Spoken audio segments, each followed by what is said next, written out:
entertaining. Let's go straight across now to Pranoy, who's got a fantastic guest with him, somebody who's done all of us proud this year. Right. I mean, a Nobel Prize winner, but Nidhi and Vishnu, I've got some amazing news in the last 5 minutes. Vikram Lal, the former chairman of that wonderful company, Aisha, yes, has decided to invest 1 crore in this campaign.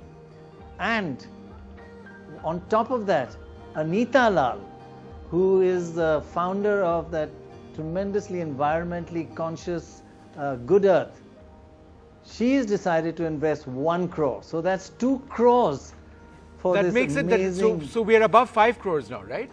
Because we were announcing right? 3 earlier. I mean, I think we could be touching that.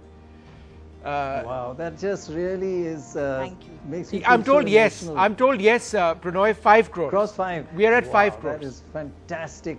And of course, the investments can keep going on over the next few weeks on the website. But to get over 5 crores within 2 hours is just phenomenal. But let's bring in now Abhijit Banerjee, a Nobel Prize winner, and of course done India so proud. Thank you very much, Abhijit, for joining us. It means a lot to us, because at the time of the stress and suffering because of this lockdown, how farmers and small farmers in particular are not getting, a price for their product after working on it for the last 4 months. This is the moment when they earn and they're not getting what they normally get. They're getting 1/10 what they normally get. Now, government should help, but it's leaving a huge gap for organizations like Rangde. How should the government have helped more?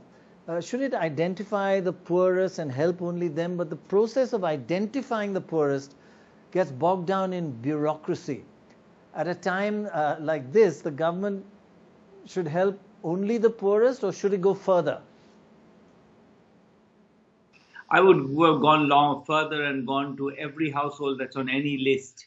On the NREGA rolls from last year, on the Indira Awas Yojana list, the Ujjwala list. All these have some kind of a list of people. I would have taken sort of triangulated the list, taken every household we can find, and given them the same money, not just farming households. I think it's odd to pick out the farming households when, as you say, a lot of people reliant on agriculture are not classified as farmers.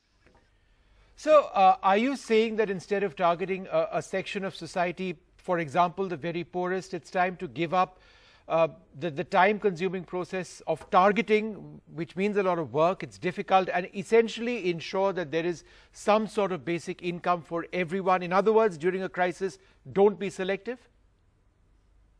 I think that's exactly right. I think for 2 reasons. One is I think that even people who look okay on paper have been hit now. So there is a lot of the middle class, so-called middle class, rural India is now fallen into poverty. So I think that's one thing, or I will fall into poverty when they're using their savings to survive. So there is a lot of that, and there is, I think, targeting is extremely costly. You try to target, you miss the right people often because they are the poorest of the poor. So I think we need to be proactive, and if there's some mistakes made, mistakes can be made. This is not, after all, food goes to people, they eat it. Sir, looking ahead, what is needed for the economy for some kind of normalcy to return? What do you see are the key constraints right now? I think that the economy revives. It's not that lack of jobs that's the problem. You can see already that a number of chief ministers have identified the opposite as the problem, that they're not going to come back. They've been so burnt, it's been so miserable that they're not going to come back, and that the industries will suffer because of that. I think the problem, if the right set of steps are taken, demand is boosted, and maybe the government is moving in that direction, and we do see a revival of the economy, then the constraint is going to be labor. Right.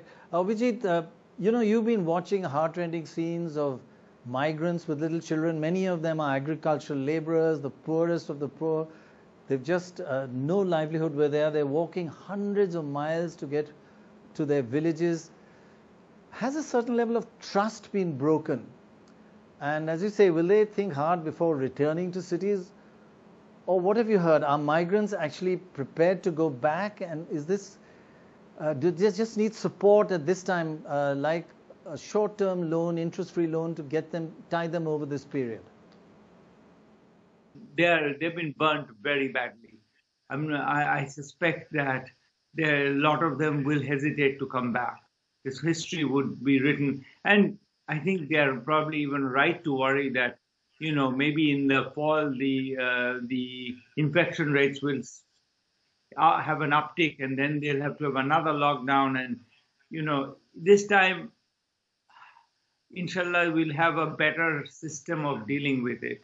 I think this should be a massive learning experience, that we have massive amounts of migrants.